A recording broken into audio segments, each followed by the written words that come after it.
Hello and welcome to Nice and Blunt. Today is Saturday, June 21st, 12:30 p.m. Time for a weekend stream. Let's get it going.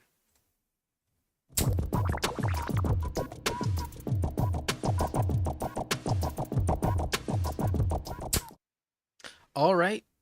Didn't give much of a notice, just figured let's get it going. Just started this set up this live stream about 10 minutes ago and here we are. We're going to do a Schnauzer today. I still have 6 of these left. $3 entry, so if you would like to join me, you can. It looks like they got rid of the 20-second timer. So it looks like it's only down to 30 seconds in 8 hours. So let's try and get these in before it's locked to just 8 hours for sure. So let us join. If you want to hop in, there's a minor delay, so hit that button right now, and I will hit it in 3, 2, 1. Vámonos. 10 spots left.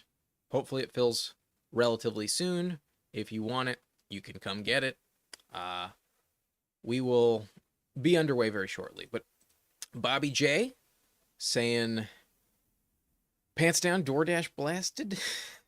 Getting absolutely shafted, but listening to you help me get through. You're welcome, man. Thanks for seeking some advice. Always helps to reach out to other people when you're needing any assistance, and hopefully anything I can offer did help you. But glad it was of assistance, and I hope things get better for you, man. Hope things work out for all of us. 2 spots left. If you want it, you can take it. But let me get this thing in order. That's probably the size we'll use there. Okay, this lobby's full. And we get pick 6, a solid pick, good draft position. And we'll be happy with our first pick, that's for sure. At worst, we're getting Jahmyr Gibbs, and maybe we get CeeDee Lamb. Who knows? Maybe we even get Saquon Barkley at a value. But very happy with pick 6. I don't like pick 7, 8, or 9. I can live with it, but it's not my ideal scenario. And then 10, 11, 12 are okay. At least you get a somewhat decent pick in the second round, but obviously you're just hoping for some random values. I've been taking a lot more Genty, I've noticed, in this Schnauzer. I felt like I was very underweight Genty, and then maybe I've just been catching up. But we're definitely not taking Genty today, at least not in this one. Probably going to be Gibbs. I was looking at my exposures in this tournament specifically. I only have 1 share of Gibbs of my 14 teams in the Schnauzer, so would be happy to take Gibbs. I actually don't have any CeeDee Lamb in this tournament. I have plenty of CeeDee Lamb in other settings, but so far no CeeDee Lamb here in the Schnauzer. But very interesting to see Justin Jefferson go off at 1. Team 2 getting a crack at Ja'Marr Chase there. I'm sure they're happy for that. But we will see if Lamb can make it back to us. I would like Lamb on this team. I mean, in general, I like Lamb. But this is a different type of Lamb. Bobby asking, Genty, Achane, or Henry, rank them. Been struggling with that decision in mocks. Also, Flowers, Devontae Smith, or Pickens. I think your preference of Genty versus Henry is really up to you. I have it at the moment where I do have Henry ranked slightly above Genty. But I do think there's higher upside with Genty. I think there's kind of just a higher floor with Henry. So we're going to go with Jahmyr Gibbs here. We mentioned whoever in the top 6 is available there is who we're going to take, and ADP does not change. So we go with Gibbs. Fine with Gibbs. Hopefully we can still get, at worst, Ladd McConkey. If we get A.J. Brown, I'd be very happy, but going with Gibbs here at pick 6. No issues there. But I do rank Achane, back to your question, Bobby, the lowest of the 3, just because he's tied to the health of Tua Tagovailoa. Tua getting hurt does impact him. It doesn't impact him like crazy. He's not going to crater in value. However, he would definitely drop to more of like running back 10, running back 11, not necessarily running back 5. I think Achane has just as high of upside as Genty and Henry, but because his quarterback health is a red flag, that's why I rank him in a tier below, but the third of those three. So right now for redraft, I do have Henry, then Genty, then Achane. But honestly, whichever one you get, I think you're going to be perfectly happy with. I think they're all really good RB1s. But also, you're asking about Flowers, Devontae Smith, or Pickens.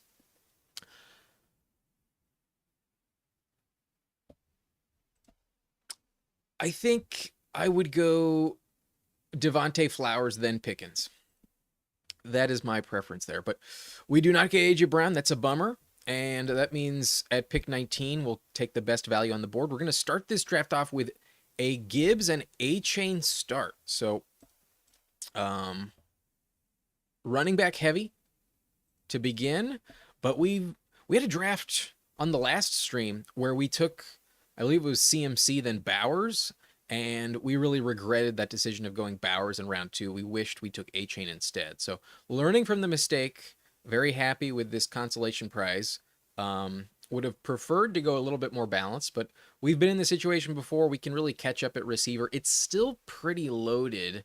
While we don't have like an elite guy, we can still get good depth and piece it together. I'm not upset going elite RB to start this draft. It's also pretty interesting that we're looking at 4 teams with running backs so far in this draft, and all the other 8 don't have a running back so far. So that will kind of push the position up when they're all consolidated in a few teams. But team 1 is really just getting their guys. That's kind of interesting. With team 1 goes Jefferson, then Kyren Williams. Personally, I would not be drafting Kyren above Josh Jacobs or even Chase Brown. I have a few concerns with Kyren, them drafting some other running backs behind him, and Adams coming in definitely going to impact his touchdown production, in my opinion. So not a huge fan of team 1's strategy, but they can do what they want. Maybe I'm wrong. Maybe they're right. Don't hate on it.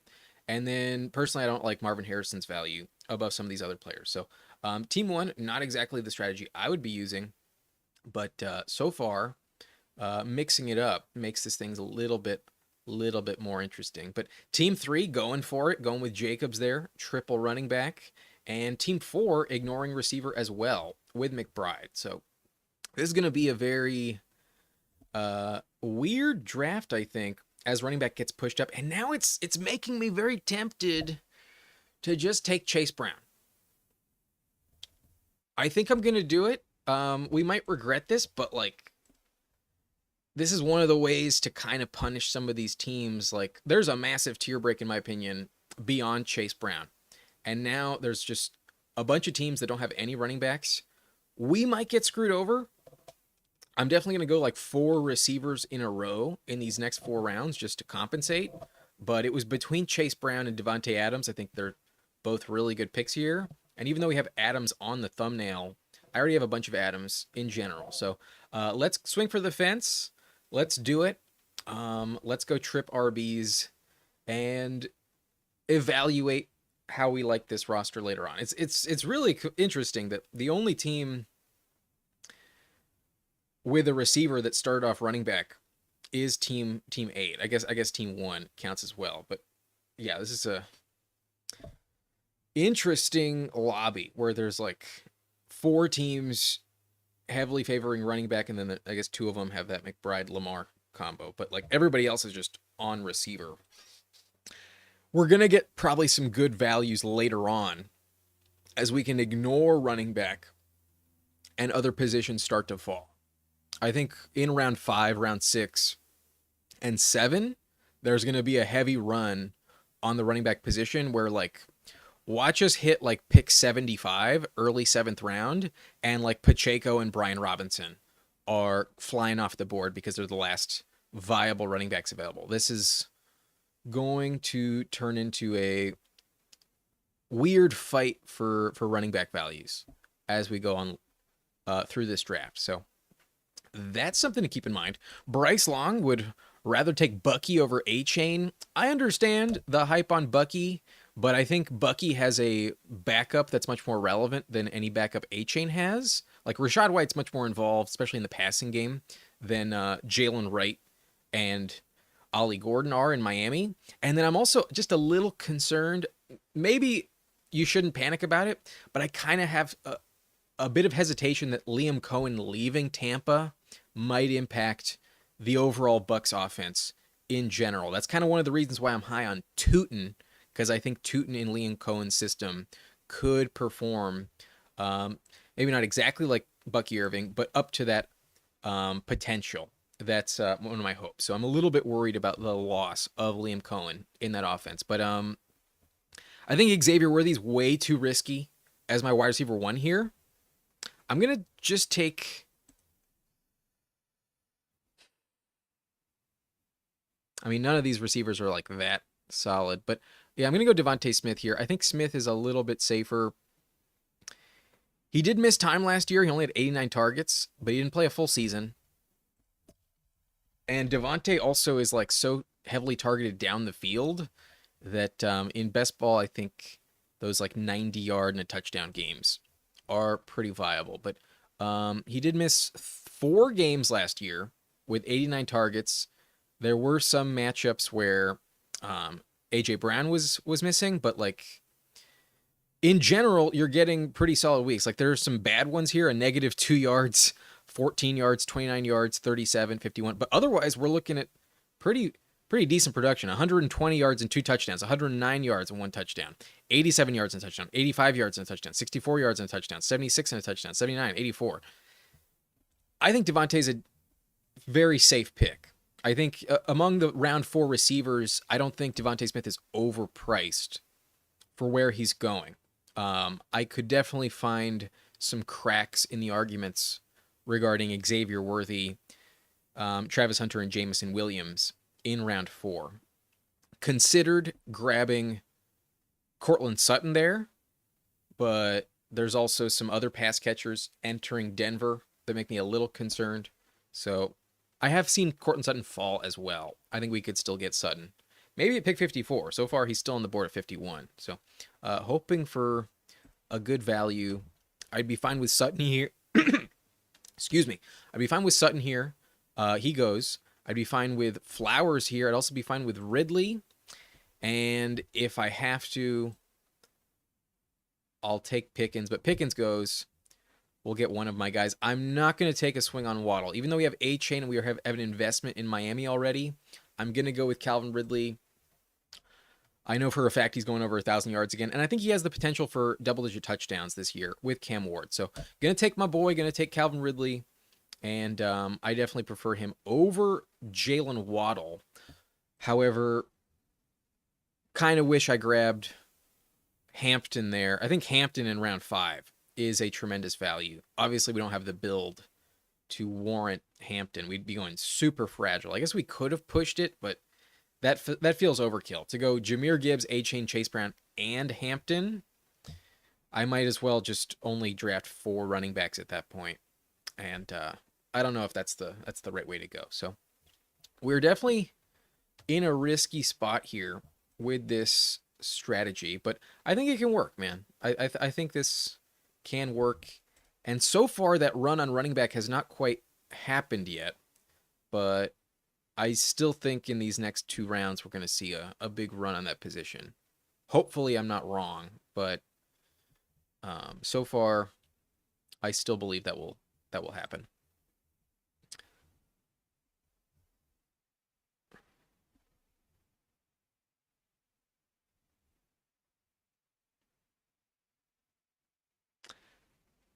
Probably going to go with Olave here. I don't think I can tolerate the risk of Godwin not being healthy, given how fragile my receiving core is. Whereas Olave is really poised for just a shit ton of volume. And the Kellen Moore system has really produced some good wide receiver values as of late. So we're going Olave, just more of a safety net in terms of floor. Godwin has higher upside. In general, I am taking Godwin over Olave, but I think I need a contributor in this lineup week in, week out, and I can't guarantee you that we hit week 6 and Godwin is still on the field already. So that's the only concern. I think Godwin's more valuable in terms of upside, but drafting Olave for the floor is my motivation there. But Godwin is falling. Interesting to see Godwin available. Pick 73. That's a steal. Whoever's getting Godwin here in the 7th round. But Bryce says I'm taking Adams over guys like Garrett Wilson and Marvin Harrison Jr. He's the wide receiver 2 on his team, but I just want a piece of that Rams offense. I completely agree. I'm ranking Adams well above Garrett Wilson and Marvin Harrison Jr. Maybe not well above, but definitely higher. I think straight up, I'd much rather have the wide receiver 2 in the Sean McVay offense than Marvin Harrison Jr. after a big letdown rookie season, and Garrett Wilson, who's never really lived up to the hype we've all given him over time. But I'm definitely preferring Adams myself as well. Laporta is available. I would like Laporta on this team, honestly, but I know receivers just going to fall off dramatically. And again, I think grabbing the safety valve of someone like Shakir probably going to help me. There's so many good tight end values later on. As much as I love Laporta at this price, I think I just put myself in too deep a hole. I'm going to go Shakir. So kind of regret the Chase Brown pick in hindsight. I think I probably should have just gone Adams. But, we're gambling. It's fine. Bobby J says, take what the draft gives versus draft for need. This is what the draft is giving you, so taking it. Thoughts? Yeah, I mean, if the draft is providing you with some really, really good values, I'm not one to pass on them in general. I think best player available is usually the best strategy, and pigeonholing yourself into locked into one player ahead of time is not always the right way to go. If there's a tremendous value, you shouldn't override, that type of value following to you, especially if you trust the ADP. In general, the ADP on Underdog is pretty sharp. Some players I disagree with. Some players I think we're shooting for ceiling a little bit too much, excessively. Like Xavier Worthy's an example there. Marvin Harrison, another example. But in general, the ADP on Underdog is one of the best you can find because there's very limited auto selections in general. There are some weird drafters, but because everyone's paying and staying through the entirety of the draft, the ADP on Underdog, I think, is one of the sharpest, if not the sharpest, overall on the internet. Like, you can't compare this to ESPN's ADP, even when we get into August. That's a shit show. That's just a joke on ESPN. As we approach August, we'll take a look at that ESPN ADP, try and find some good values. But for now, we're sticking with Underdog's legitimate ADP.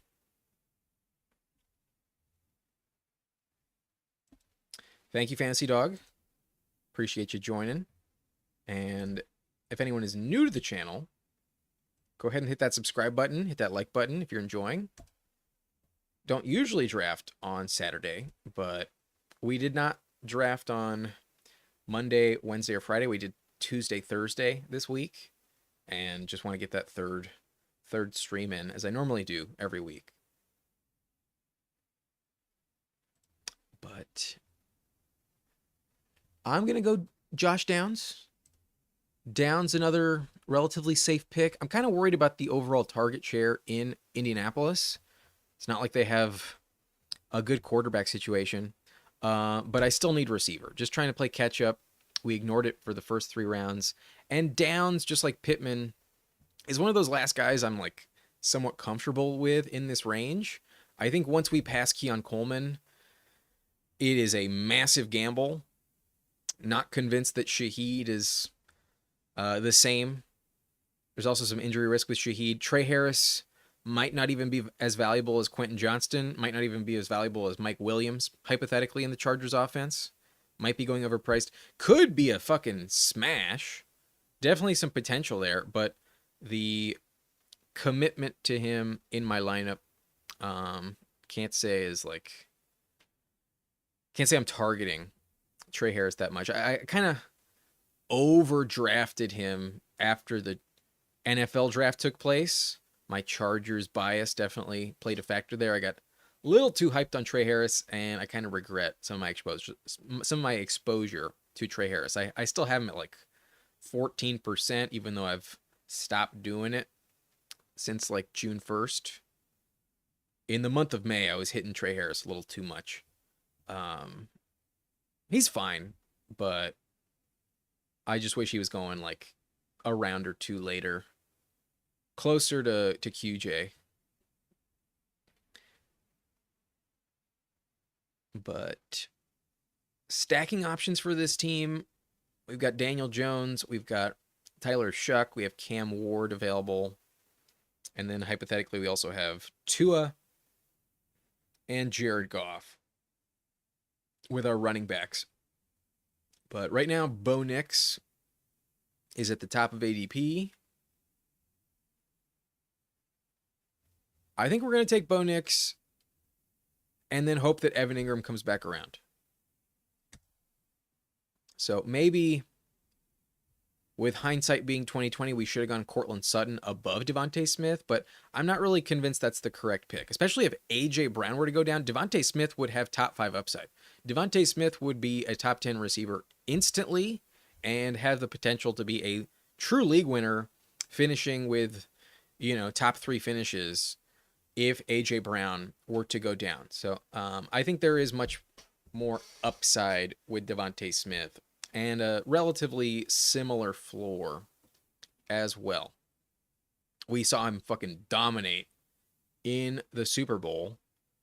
And in general, when like Jalen Hurts has like his highest ceiling games possible, they usually correlate a little bit more with these like huge Devontae games. So I was also kind of hoping that maybe Jalen Hurts would be available to us in round 5. He was not. But we were 3 picks away from getting Sutton to fall. It was worth the risk. BKJGJ, welcome to the stream. That's a new username, but welcome in. Thanks for subscribing.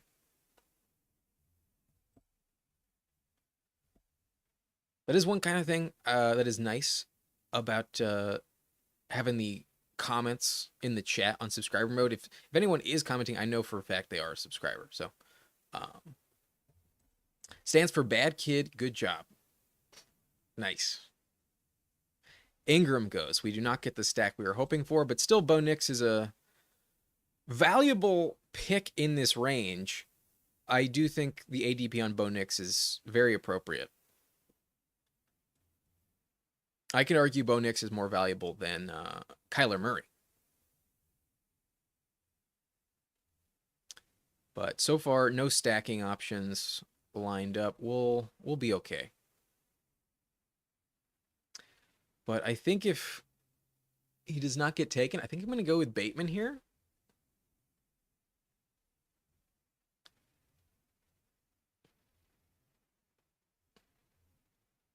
Bateman goes at 115. We have so much Caleb already. I think I'm going to pass on Caleb. And I think I'm going to pass on quarterback in general. Maybe I could warrant Drake May here, but it's really just the rushing value.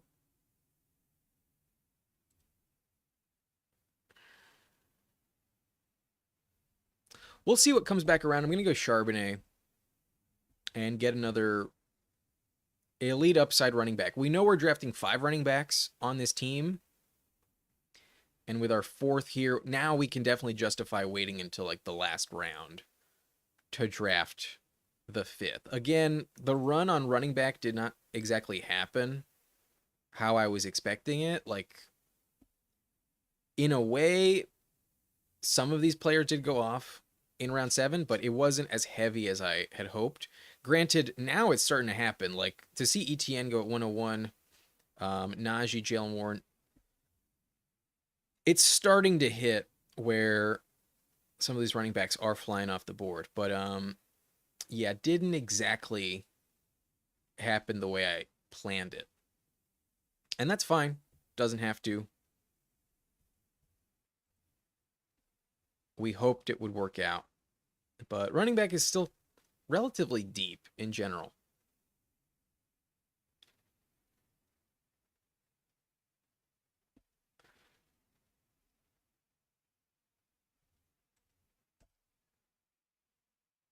Dude, I have no idea how to like approach weekly winners. Like my gut is like just draft a bunch of players in the same division so that way you get a bunch of matchups where they're playing each other not just once in a year but twice, and then hoping that those games become massive like shootouts. But otherwise, like I feel like you're just really throwing darts in weekly winners. I do not know how to address weekly winners. I don't really draft in weekly winners, but um Killer Potato Fish could stack Goff with Gibbs. We could definitely do that. It's definitely an option here. Goff is available. And I was hoping for Tyler Warren. He gets sniped, so I think I will go with QB. And if we have Bo Nix and Jared Goff, I think we can call it a day with just those two. So Gibbs is not the ideal player to stack, but we will take him. Maybe I should have gone with Laporta instead of Shakir. That way it'd be a much more warranted stack, but it's fine. I think we needed receiver more. Because if we took Laporta there, then instead of Bo Nix, we would have been taking Trey Harris.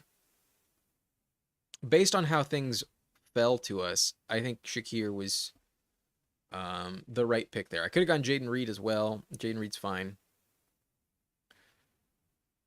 But like I mentioned with some of these other picks, like with the Olave pick, the Shakir pick, the Downs pick, getting a floor that's higher than some of these riskier, higher ceiling players like Jaden Reed, for instance, I think was a bit better for the sake of my team because I ignored receiver for the first 3 rounds. Likely goes.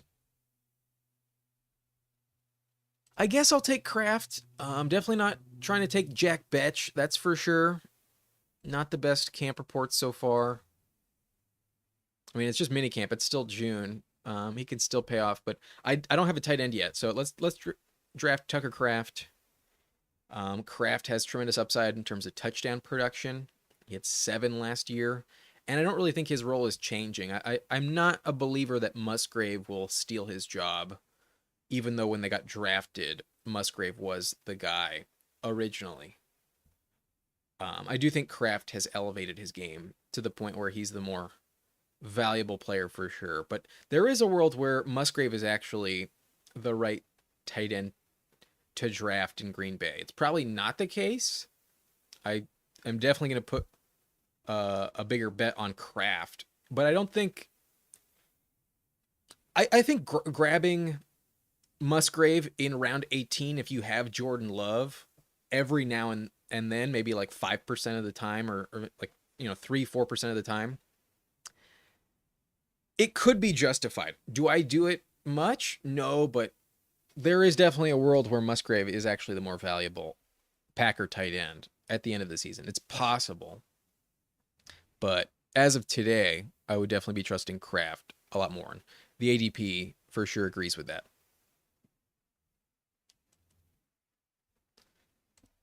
For the sake of weekly winners, saying maybe choose players from teams who play against the previous opponents of really good rushing teams. Yeah, I kind of feel like if you win in weekly winners, you're just getting super lucky. Like I feel like hyper targeting a stack like the Bengals offense or the Lions offense based on last year's production is probably very important. But other than doing that, I feel like it's all just throwing darts. McCarthy has fallen 20 picks. Don't have really a justification to be drafting McCarthy, though. I think we'll take Tillman.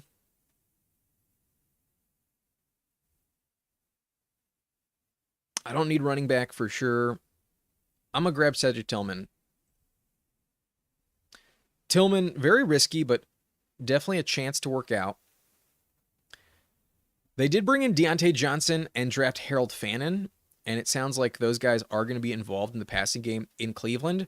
But Tillman did have that stretch where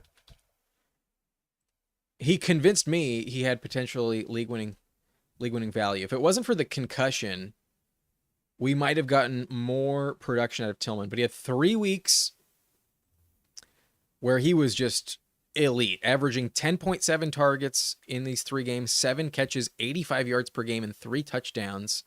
That's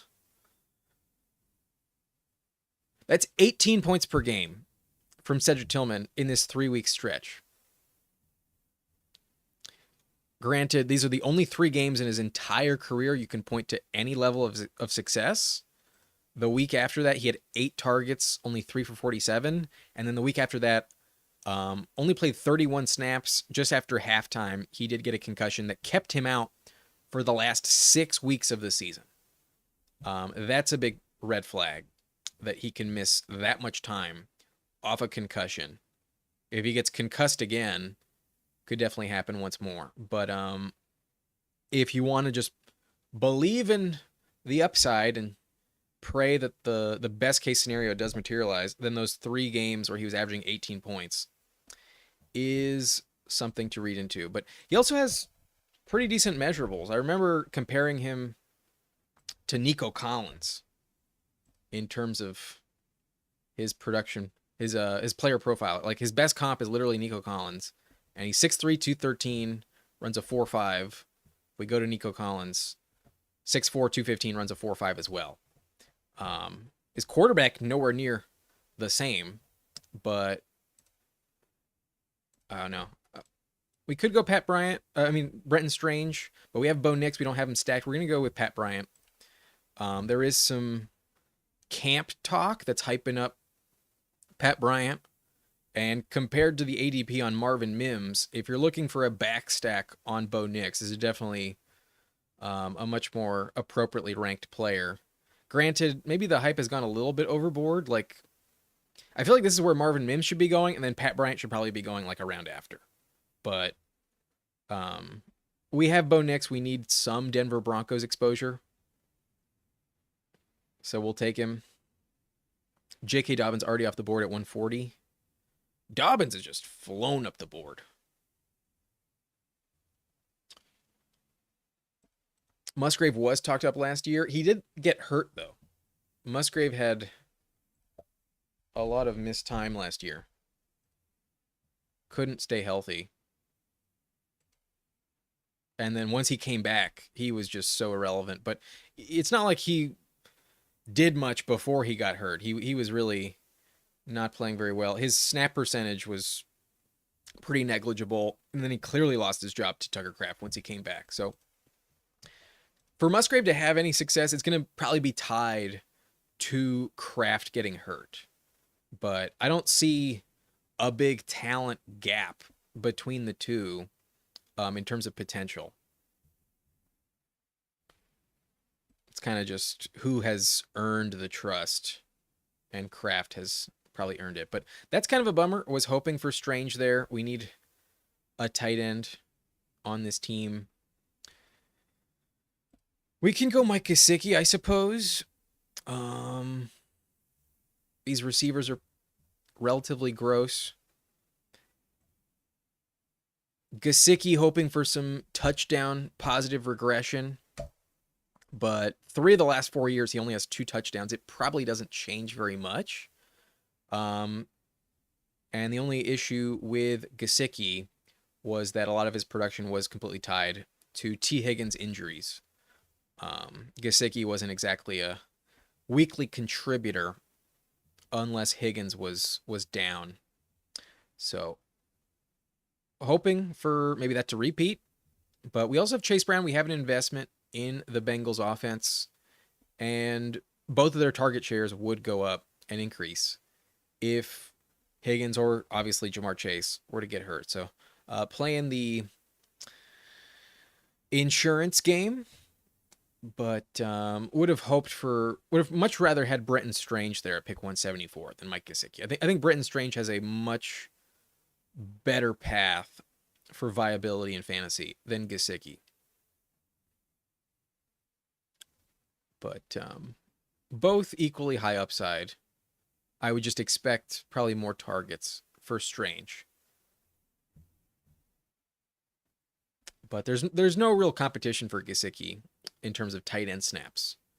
They kind of have a bit of a committee, but in general, Gesicki is like by far and away their tight end one. They also gave him a contract extension, so his role is safe for at least a year in Cincinnati. I haven't really been drafting Miles Sanders, but on this team, I think we can risk the like absolute zero of him not contributing at all. And at the moment, with him taking some first team reps, there is a slight chance that he is the starter in Dallas. So we potentially have a loaded running back core with 5 starters. I wouldn't really bet on Sanders being the starter, but it is possible. My bet would be Javonte at this point in time. But it seems like Miles Sanders right now is a better pick than Jaden Blue. And Jaden Blue's ADP has yet to fall. Jaden Blue is still going. Where was he taken in this draft? Oh, I guess he did start to fall. 157. So top of the 14th round. Yeah, usually I see him in round 13, but he went after Eckler. He usually goes in the range of Benson and Dobbins and Garendo. So not like a big drop off in terms of his price in this one, but at the moment, all the signs are pointing that if you should be fading one of the 3 in Dallas, it's Jaden Blue, and maybe Sanders has overtaken him. But it's still June. It's not like it's set in stone what that running back core in Dallas is going to be. But there is at least tremendous upside that is not tied to injury. Like if you're drafting Marshawn Lloyd, DJ Giddens, they probably have more upside than Miles Sanders, but it's reliant on those starters getting hurt. I can't guarantee you that's going to happen. And even if it does, maybe you only get like 2 or 3 games where they're the starter. With Sanders, you could get 12 games where he's the starter. We're going to go Deontay Thornton. We passed on Jack Betch earlier, and the reports are that Dont'e Thornton is working with the starters above Jack Betch. I've been a fan of Dont'e Thornton since the draft. 4th round pick with some tremendous upside. His measurables are decent. Pretty good athlete. Runs a 4.3 at 6'5", 205 pounds. That is literally like as fast as you can get. 100th percentile speed score in terms of weight adjusted stats. So Geno Smith going to chuck it down the field, and hopefully this player can get some touchdown production, because out of Tennessee, he didn't have like a shit ton of targets. Like he never had many receptions in college. He played 2 years at Oregon, 2 years at Tennessee, and like these catch totals are really low. 9 catches as a freshman, 17 as a sophomore, 13 as a junior, and then as a senior, only 26 on 34 targets. But in terms of efficiency, holy shit.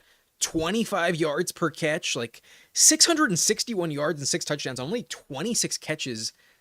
That's ideal for best ball. In best ball, that's what you fucking want. Like that's Alec Pierce level numbers. You know what I mean? So hoping for the best. It can absolutely blow up and be irrelevant in my lineup. I'm not telling you Deontay Thornton's going to be a league winner, but there is potential that he has like, 4 games with like 4 catches and like 150 yards and, like 2 touchdowns. Like he could house it from like 70 yards out on multiple occasions with his level of speed. I'm willing to at least drink the Kool-Aid a little bit on Dont'e Thornton. So far we have Bo Nix, Jared Goff. I think that's fine. I think we can risk it with just the 2. We have Jahmyr Gibbs, Devon Achane, Chase Brown, Zach Charbonnet, Miles Sanders. We're done at running back. We have 1, 2, 3, 4, 5, 6, 7, 8 running backs. We have 2 tight ends. At tight end, I could go Theo Johnson. I could go Ben Sennett. Or even Terrence Ferguson. And then at receiver, we could technically go Troy Franklin.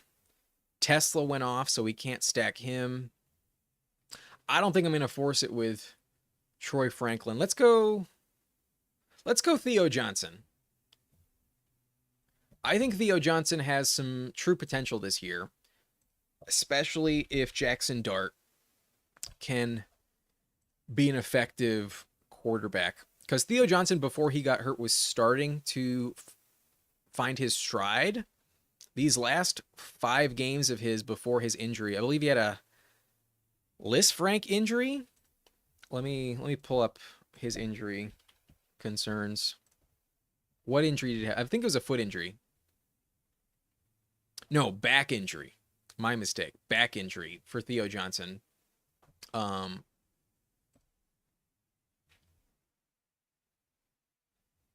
um, these last 5 games, he was averaging 5.4 targets per game, 43 yards per game, and he only had 1 touchdown, but it was the Giants' offense. Like, in general, the Giants don't really offer a ton of upside. But who knows? Maybe Jackson Dart can give us that production we were hoping for.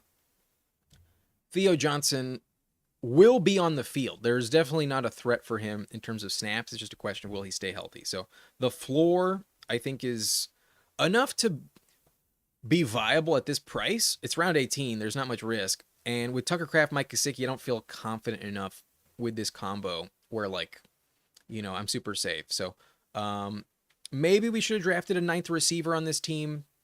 But I think with the core we have, we can get away with it. Our running back core is phenomenal. Gibbs, A-Chain, Chase Brown, we're going to get a lot of flex contributions there as well, to the point where we can probably rely on just 3 receivers in our lineup a decent amount of weeks. So let's just get that third tight end, hoping for the best. But yeah, the running back core is the strength. It also led to a bit of risk on the rest of this team. I wish I had more of a Bo Nix stack. Maybe we should have gone Sutton instead of Devontae Smith, but it's fine. I think it's a decent team and good enough to compete. I think I'll be okay. But we're going to do one more. We typically do 2 of these drafts on the live stream. We'll do one more. And it looks like we got enough viewers where maybe some of you want to hop in. So we're joining the Schnauzer. It's a 30-second pick clock. They removed the 20-second timer. And I'm on like a 5-second delay. So if you want to hop in, hit the button right now. And I'll join in 3, 2, 1. It should be synced up as I click it. 2 spots left. If you would like to join, you're more than welcome to. This will be the last draft of the stream. And we're definitely not drafting 3 running backs out the gate on this one. We're definitely going to mix it up in terms of strategy. But BKGJ likes the New Orleans offense a bit. It has potential. Kellen Moore could make it viable. They're also, like, if you ignore some injuries, like, they were really good to start the season. It's just a question of, like, what will the quarterback actually offer that offense? Is Tyler Shuck actually going to be viable? But Fantasy Doc saying concussions ain't no joke. Yeah, the risk on Tillman is definitely legit.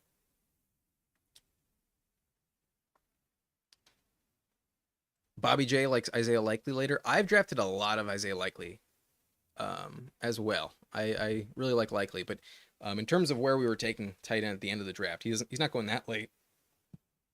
Excuse me.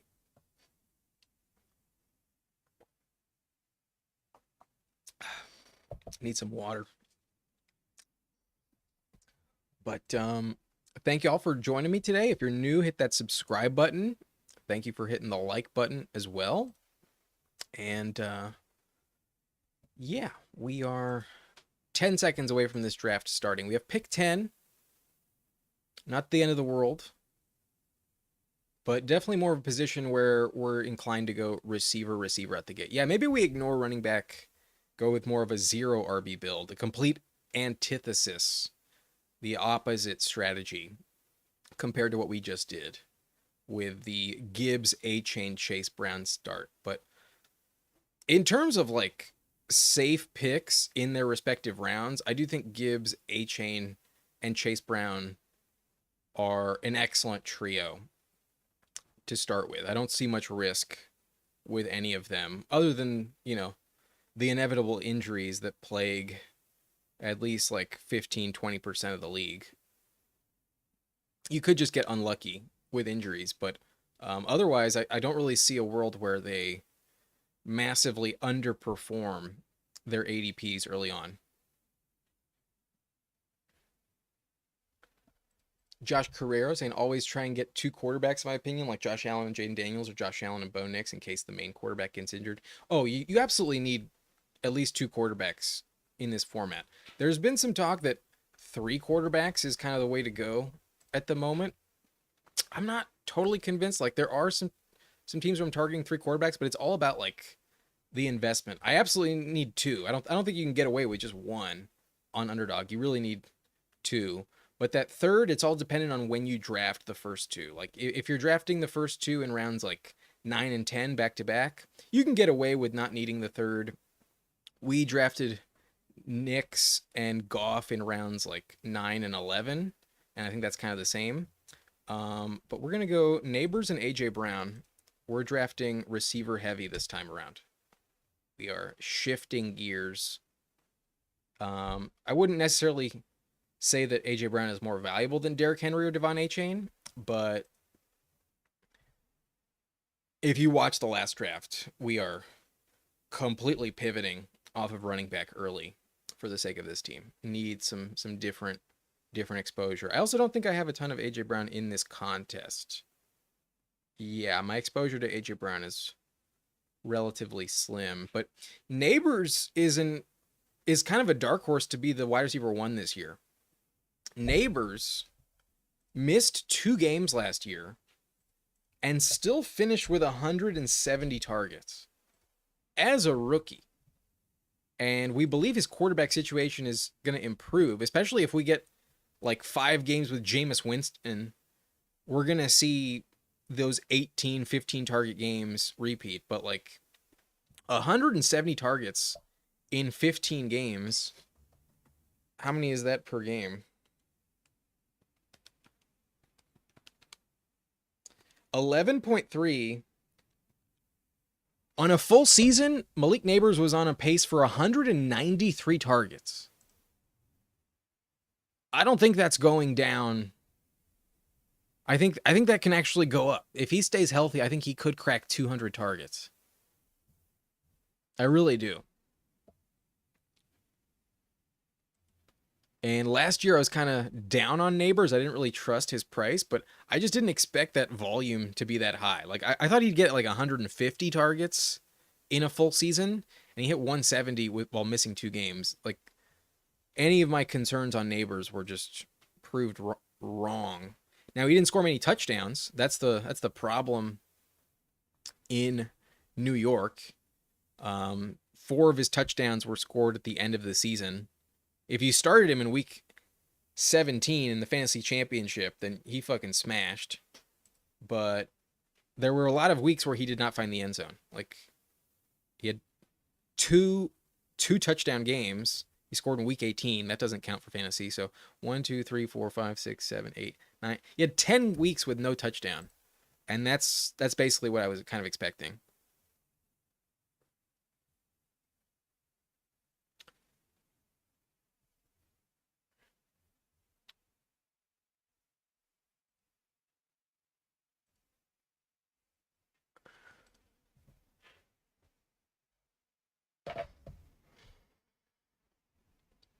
I don't think we need Evans. Let's go with the elite quarterback here. Let's go with Josh Allen. We don't normally go with elite quarterback. There's such good values later on, but there's some comments here that were from Josh trying to get me to draft Allen. You draft him first pick? That's overboard, bro.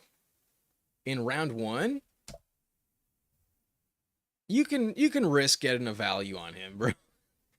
You don't have to take him in the first round every time. And if that's really what you want to do, get your guy. But why not? If you have like pick 101, I don't know if I would do that. That feels overkill. Neighbors almost saved you in redraft championship, but the rest of the team sucked that week. Yeah. Did you have like Nico Collins or something?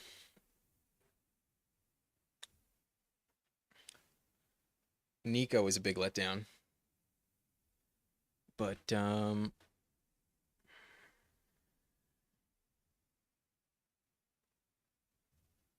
I draft a lot of Tet McMillan. I'm a believer in Tet McMillan. I'm going to go with Tet McMillan. I think the rookie can absolutely pay off. And like I said, we're ignoring running back. We're ignoring running back. Yep. Yeah, I had Nico Collins in my fantasy championship team as well, but I had a loaded roster. At quarterback, we had Jared Goff stacked with Jamison Williams and Jahmyr Gibbs. All three of them smashed in week 17. My other running back I started that week was Isaac Guerendo, who had like 9 or 10 points. He was fine. I had T. Higgins, who was the wide receiver 1 in week 17 with those 3 touchdowns. Nico Collins. My tight end was Jonnu Smith. Had Jonnu. And then my defense, I started the Steelers defense. They got me -1. And then Cameron Dicker also pulled through for me. We got -1 from the defense, but still put up like 170 points in week 17 in the Subscriber League Championship. Took home first place in the Subscriber League. My other redraft team, oh God, I had the worst team I've ever drafted in that one. Like, I was coming off a championship in that team, and maybe I was like, just overconfident, but I had Breece Hall, Garrett Wilson on that team. I had Caleb Williams, DJ Moore, and Rome Odunze. And that Bears-Jets investment just wrecked that team. There were some weeks where I got like really unlucky in terms of matchups, but I finished with like a 3-11 record going into the playoffs. I had a terrible team in my other one. The other one, I did take first place, did win the chip, but my second team was just god awful. I'm gonna try and get some redemption on that one, on that roster. But winning the Subscriber League just really gave me the satisfaction to not even think about the loss in the other one. Like, I was content with losing, especially in that league when I won in the year prior. In 2023, I took the chip in that one and then finished dead last the year after. Thankfully, there was no punishment. I feel like the punishments in your typical home league are unnecessary. Like, some of them are fine, but like, if you have to get a tattoo for losing your fantasy football league, like, that's insane. That's overboard. I don't understand people that do that. That feels kind of ridiculous.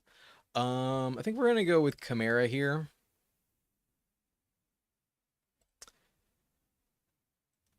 He was really good on a per game basis last year, but he did get hurt at the end of the season. He's old, but there's really no competition in that backfield. We'll go Kamara. Y'all know I'm a little bit shaky on Kenneth Walker. Every time I draft him on the stream, I'm always like, this doesn't feel good. I'm much more in the Charbonnet camp in the Seattle backfield. I'd much rather be going with Charbonnet. But we'll go Kamara. And then I think we'll grab another receiver here. And then maybe double up on running back later on. We're risking it at RB in this team. That way we can compare to the last one. See what we really think, if it's worth it. But if Rome is available, I'll take Rome. I think with the receiver core I have here, it's worth it gambling on Godwin for sure. We do have Kamara, so we could invest again in New Orleans with Olave.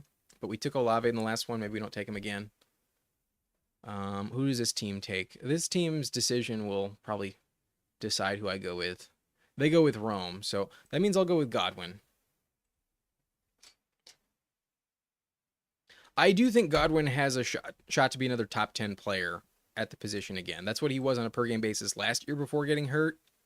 And I really think he's a excellent, phenomenal pick here. This is where he was going last year in terms of price, and he fucking smashed. It was just the injury, and it was kind of a gruesome ankle injury. Like, maybe he's never the same, but I think he'll be okay.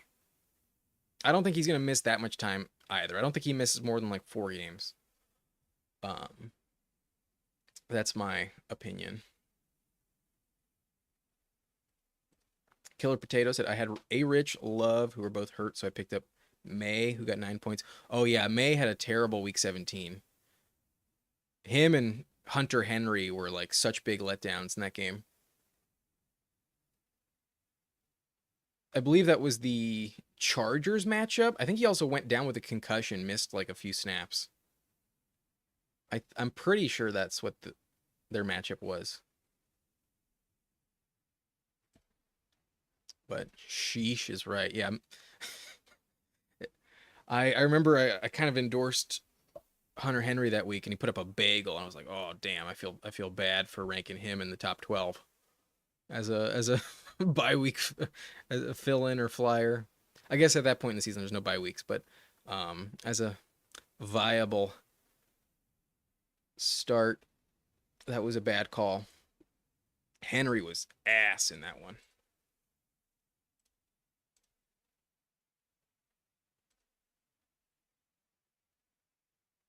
Josh is very high on JSN and Terry McLaurin. I would not rank them above CeeDee Lamb, my friend. I would not do that.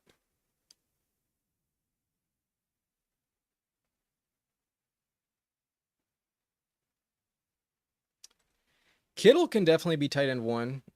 I don't think he's going to be worse than tight end 4. Kittle should be good. I do think Keon has some high-end breakout potential for sure. I would really hope that Keon makes to me at pick 106. He probably won't. I've been seeing Keon go earlier and earlier.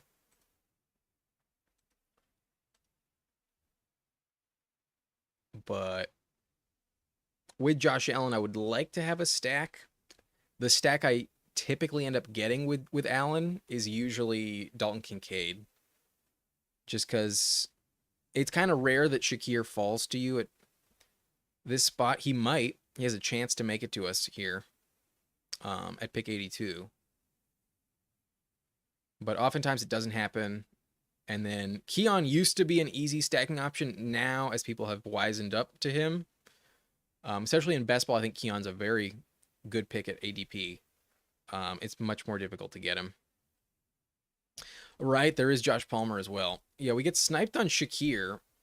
Debo has fallen a full round. So we could go with Debo. But with the receiving core I have, I think it's a bit more important that I just grab running back value. So we're going to go with Pacheco. I'd feel more comfortable with my team if I doubled up at running back around this turn, then grabbed Debo and got boxed out of Pollard or Aaron Jones. Like if we get stuck with Brian Robinson, I'm not going to be that stoked. I take very little Brian Robinson. I don't think Brian Robinson's a very good pick. He worries me a lot, actually. I think Debo can steal some of his touchdowns in the run department. I think Eckler's definitely the pass catcher there. And other than like the first 5 games of the season, B-Rob was actually not that efficient, not that productive last year. So I do worry about Brian Robinson a decent amount. But at this stage in the ADP, he's one of the last like true starters that you can somewhat trust. So I understand why people take him here, but I actually have very little Brian Robinson exposure at this price. Just not a player I'm targeting.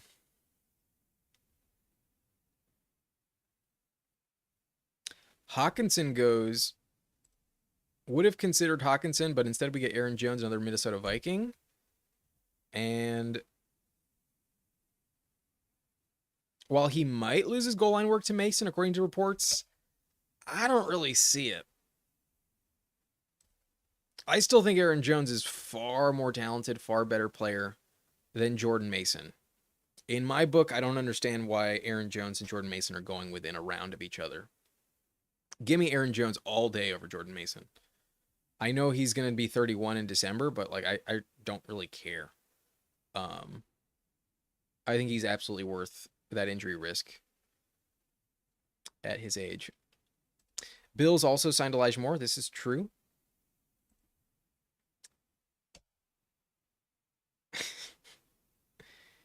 It's still June. The only risk I think with Debo is injury. The way he plays, it's pretty physical, and he does miss time. He has been getting hurt more and more lately. But I think Cliff Kingsbury can get him a decent amount of touchdowns. I think they traded for him for a reason. I think they have legitimate plans to use him, and especially as Terry holds out from training camp. I think with more reps in the offense, more practice time with Jane Daniels, I think he'll develop a good rapport. I still think Debo's a decent option. Um, do I think he's like a necessary pick where he's going around pick 70? No, you can pass on him. I mean, I passed on him for Pacheco here, but it was much more roster driven than like value driven. Shamrock asking, when I take an elite quarterback, do you still draft 3 quarterbacks? No. If I have Josh Allen, you're not going to see me drafting 3. I'm super comfortable with Josh Allen and like Sam Darnold, Josh Allen and Bryce Young.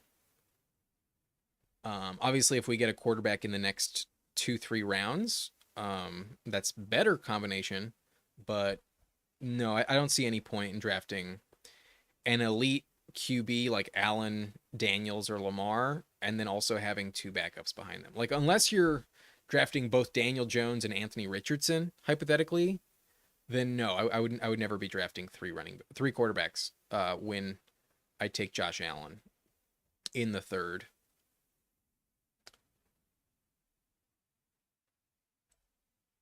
If B Rob was going at the price of like Tyrone Tracy, then I'd probably take him. But Tyrone Tracy goes a little early in this draft. I've seen Tyrone Tracy around like pick 113.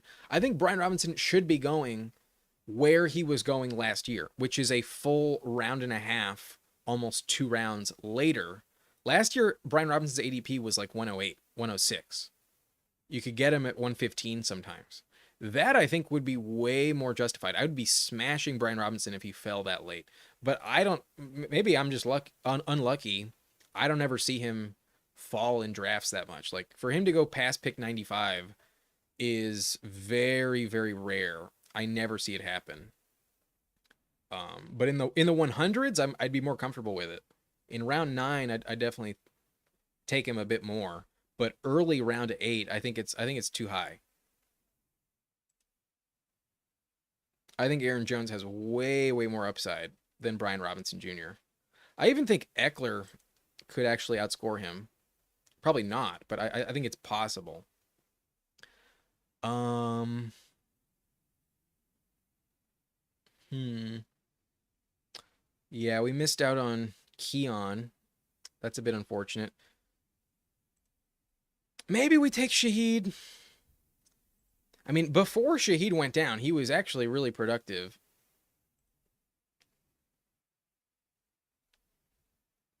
We'll take Shaheed.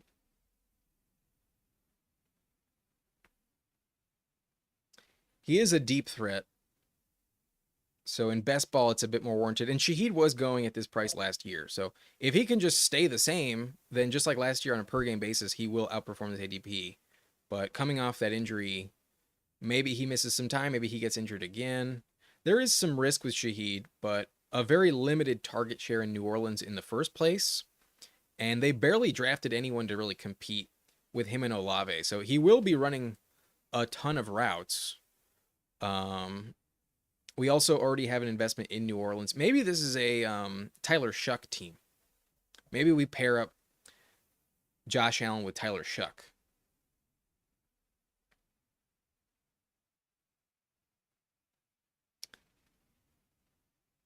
But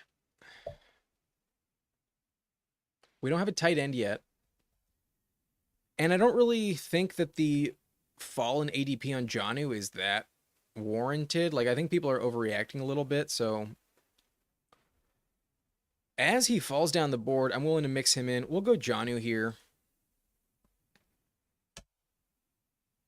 Jonnu was a true league winner last season. And I don't think he's going to get traded. I would not expect him to be on another team. If he is, he's going to be on the Steelers. And Arthur Smith really likes him. I would say that's the best bet for where he would get traded if it did happen. Granted, I don't think it will happen. But if he does go to the Steelers, who's he really competing with? Like, he's more talented than Freiermuth. I think he'll get more targets than Freiermuth. And other than DK Metcalf, they don't really have any legit pass catcher in Pittsburgh. So perhaps he goes somewhere else. Perhaps he goes to, like, I don't know, the Panthers. He's competing with like Jatavian Sanders and definitely gets that job. But I think he's going to stay in Miami. They don't have another tight end to compete with him at all. And I think him and Tua just had such a good rapport. I think Tua might pound the table as we approach the season if he remains, I guess, unsigned to an extension. That's what he wants, an extension. But he is still under contract. At worst, he'll play under this year's deal. Yeah, Godwin, according to PFF, was the best receiver in the league last year. PFF had him ranked literally number 1, and he was putting up top 3 fantasy numbers. He would have probably continued on that pace if not for the injury. You know, I think the Saints are absolutely candidates for Arch Manning next year. If Arch does declare for the draft, I think the Saints are in contention for a number 1 overall pick. And the quarterback draft overall next season should be pretty decent. I don't know if it's going to be as good as, not this year, but last year in 2023. There's probably not going to be 5 starting caliber players at quarterback in next year's draft, but there's at least going to be 3. And I do think that these Saints are at worst going to have like a top 5 pick. It'd be pretty shocking to think that the Saints finish with like more than 5 wins. I think the Saints will be drafting one of those top 3 quarterbacks next season. So I think they'll bounce back, but for the moment, it's pretty gross. That'd be wild. Not going to happen though. I don't think Nick Westbrook-Ikhine moves the needle at all, Josh. I don't think Nick NWI is really going to do anything. I could be wrong, but I would be betting on Malik Washington taking a step up in that receiving core, not Westbrook-Ikhine.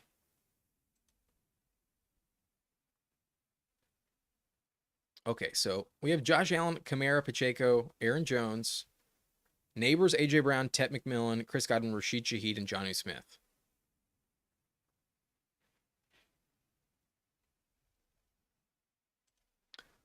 We'll be drafting Kincaid around this turn. The team after us has 2 tight ends. The team at the turn has 0.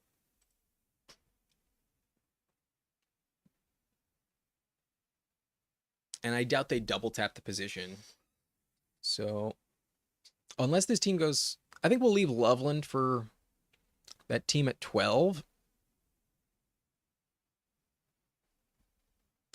And then I'm going to grab Ray Davis at running back. The team after me only has 2 running backs, so I think that's going to be more of a priority position for this team.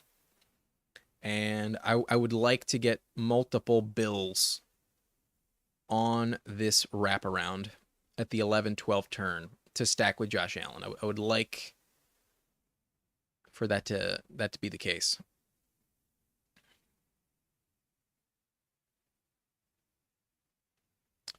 So Loveland gets taken. That's not ideal. That team already had 2 tight ends. Damn it. That's unfortunate. That's a bummer. This Diego Zero team at 11 kind of shocked me with this Loveland pick. Oh, they had Caleb. Yeah, I should have maybe seen that coming. That's unfortunate. That's a bummer. But not the end of the world.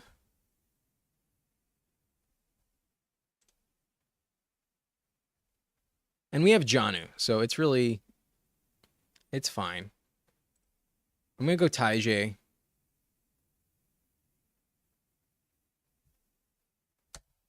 I've just not been drafting J.K. Dobbins.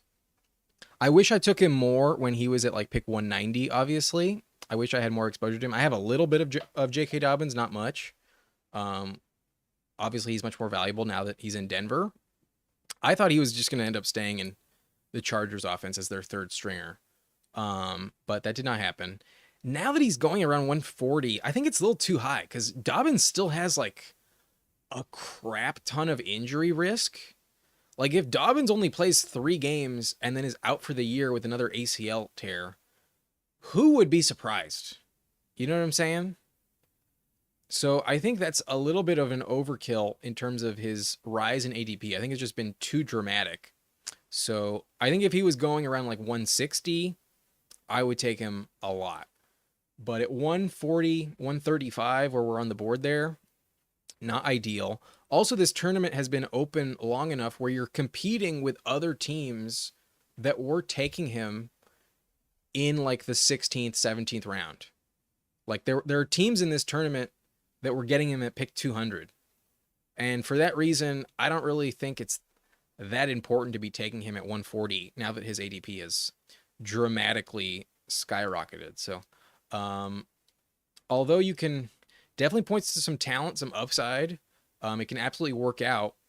I think it's a little bit too risky at this price in this setting. If there was a new tournament that opened tomorrow, then yeah, I would probably mix in Dobbins at ADP just for the sake of getting him on the roster. But especially considering you have to compete with teams that got him 5 rounds later, I'm not feeling it. I still think RJ Harvey's a legit RB1 there. I don't think Estime and McLaughlin are just going to completely disappear. They're not going to get much touches. I think Dobbins will be more involved than they are for sure. But now it's a 4-man rotation, and getting the clear RB2 in that backfield is nowhere near as appealing. So it's really just a question of, is RJ Harvey going to stay healthy? Will Dobbins have that upside if that happens? And at that point, like, I mean, I guess drafting him at the same spot as Garendo and Benson is like understandable, but it's just not my cup of tea. I think the injury risk is just too high for me to feel ecstatic about it. So I've been ignoring Dobbins as he's moved up the board. I'll go with Tyjae Spears, who has much less competition behind him, and Pollard at the age of 28. We did see when he went down, Tyjae Spears was very effective. Tyjae Spears had like multiple 20-point games with 2 touchdowns apiece in the fantasy playoffs. Tyjae Spears was actually very, very valuable as the starter. His game log, these last 2 games, he was the man. I mean, I guess these last 3 games, he had 2 touchdowns a week before, 6 catches, 87 yards. The fact that he catches that many passes is also really, really valuable to me. But dang it, we see Palmer go off the board. I was really hoping for a late Palmer stack with Allen. So the only stack I have with Allen right now is Ray Davis. That's not exciting. But our receiving core is really loaded up top, where it's not the end of the world. I'll probably go Goddard if he falls to me. I'd expect Rowdy J-Rob, though, to snipe me, given he does not have a tight end yet. Yeah.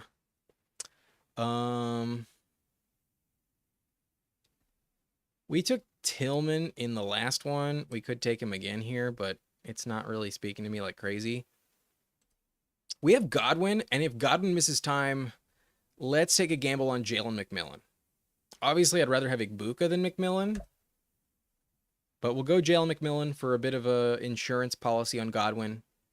Maybe Godwin misses more time than I'm expecting. And McMillan was developing like a really elite rapport with Baker Mayfield late last year. I don't think that's just going to disappear. McMillan's very talented. The only problem is he's like clearly the wide receiver 4 when they're all healthy. So he could get fewer targets than Kate Otten this year. That would be a bummer. That would definitely be unfortunate. But when we have Godwin and we're a little bit worried about him missing time, McMillan does fill in as a high upside potential pairing. But we have Josh Allen. I think I'm just gonna punt quarterback, I think. I don't think I need like a super strong backup.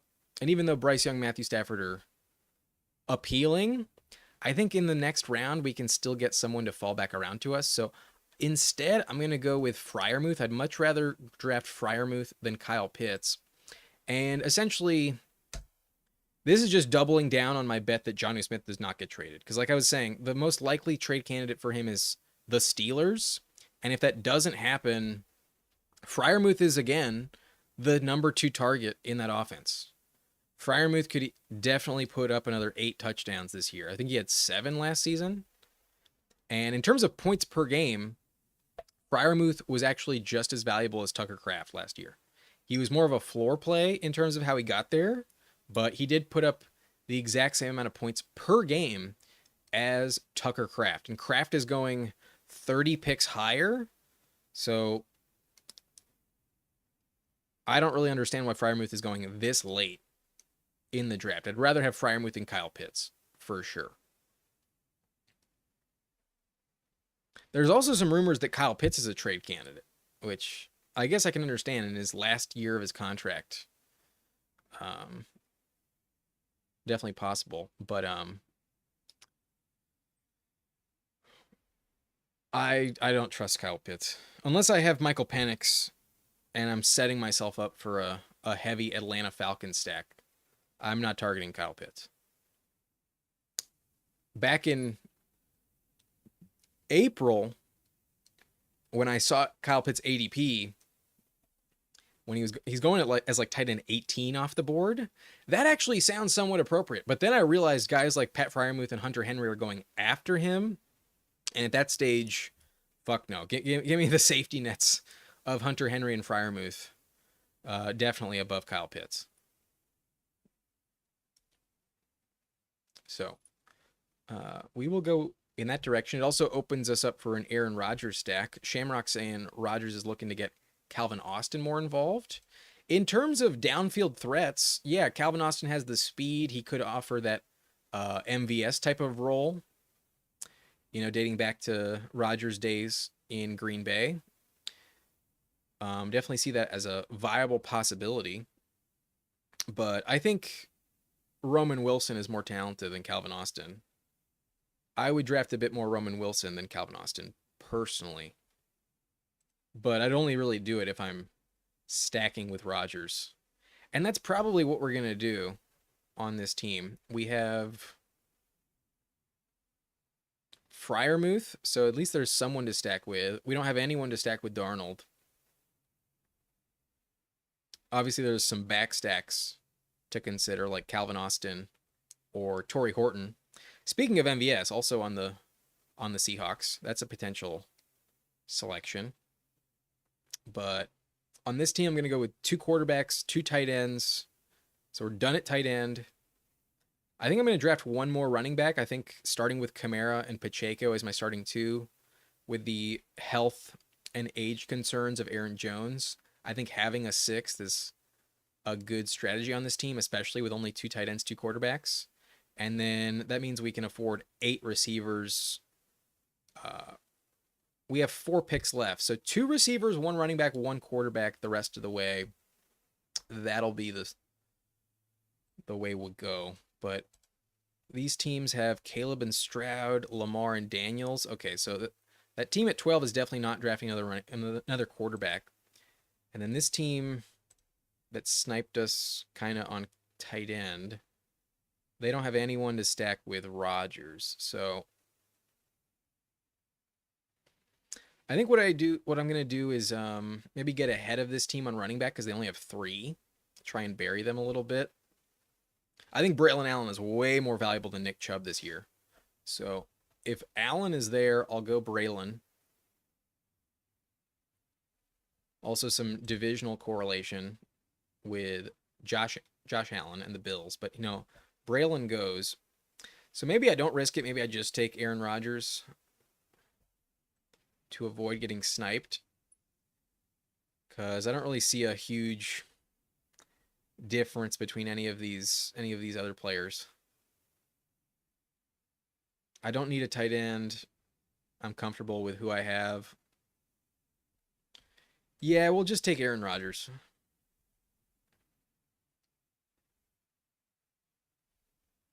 If Team 11 snipes me on Rodgers, I'll be kind of upset. So that's what we'll do. We mentioned Tyler Shuck as a possibility, but I'm not dying to draft Tyler Shuck.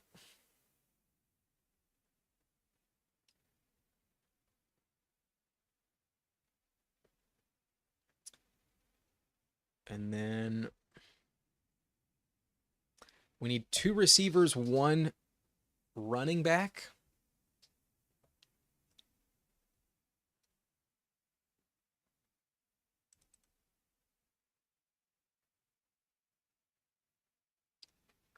Demario has fallen. I think Demario Douglas is actually a decent pick. His target share has been going up, and Drake May did target him in the red zone, did give him some touchdowns. I think Pop Douglas is like a safe bet to be on the field. I think he's that number 3 receiver in the offense. I think he's shown me enough in his career where I trust him to stay on the field. There's some risk with Diggs staying healthy. There's obviously some hype on Kyle Williams, but I do think Pop Douglas is that third guy that will be on the field. So we'll take Pop Douglas. I think his ADP is fine. The price on him is not one I'm like over the moon about, but it's not one I am disgusted by either. I do think he offers you some relevant fantasy games. He's more of a floor play, but he can score touchdowns as well. Year 1, he didn't score a single touchdown. Last year, he scored 3. And I think he'll be okay. There's also some divisional correlation with the Patriots and Bills, as we do have Josh Allen and Ray Davis. But there's Curtis Samuel. It's weird how they didn't give Elijah Moore his team yet. Like Elijah Moore, according to Underdog, is still listed as a free agent, even though the news clearly says he's on the Bills. But if you search Bills, they're not going to show you Elijah Moore.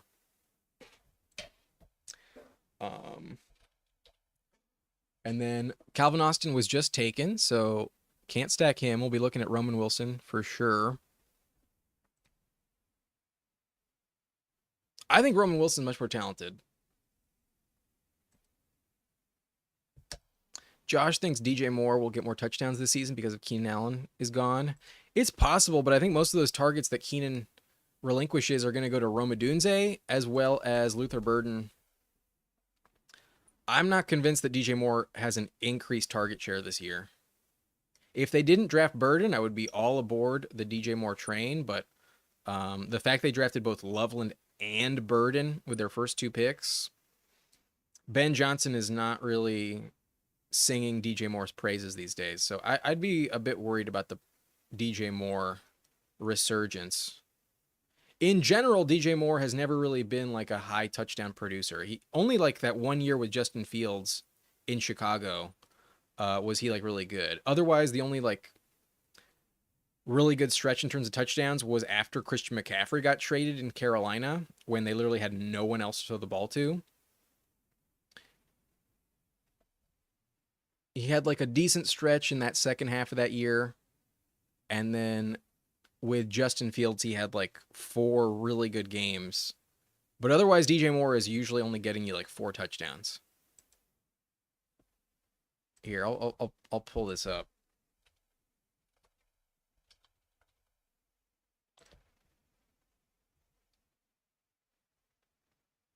First 4 years of DJ Moore's career, he had 2 touchdowns, 4 touchdowns, 4 touchdowns, 4 touchdowns. Then he had 7, 8 in with Justin Fields in Chicago, and then last year he had 6. So I don't know if I'd be that committed to DJ Moore going over like 10 touchdowns this year. It's possible, just not really what I think will happen. I'll go Jarquez Hunter. I've been fading Kyron Williams, but I haven't really been drafting the backups in the... Oh, shit. Whoops. That's why you don't put players in the queue. Now we get stuck with Curtis Samuel. Whoops. I wanted Jarquez Hunter and Roman Wilson. So Curtis Samuel, fine. Whatever. But that feels like a Incorrect. I forgot he was in the queue. That's unfortunate. Would have rather taken Roman Wilson.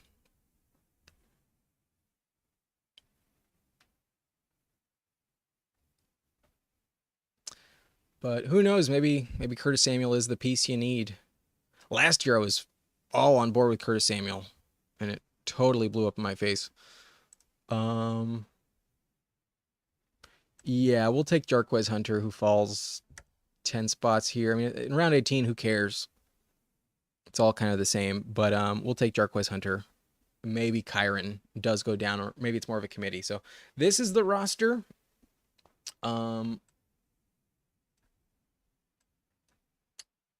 We have here. There we go.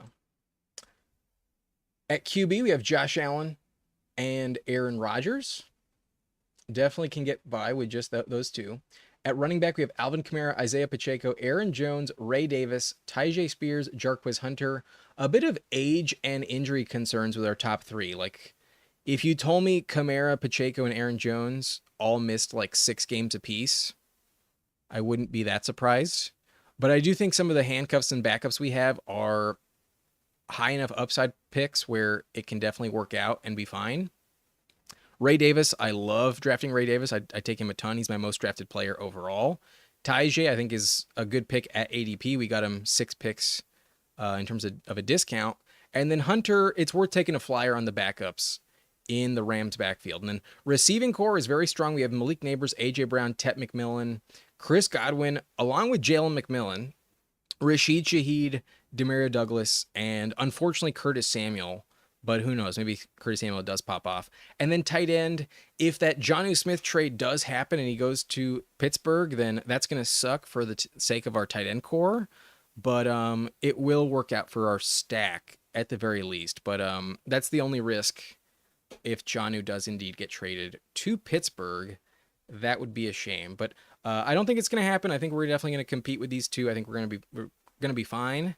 And the only risk I think on this team is the running back core with Kamara, Pacheco, and Jones as our starters. Definitely a little more injury risk than typically I'd feel comfortable with. But no risk it, no biscuit. Definitely worth it. And with that, we're going to call this this live stream complete. That's going to be it for me today. Hope you enjoyed the Saturday weekend stream. And if you are new, if you enjoyed, hit that subscribe button.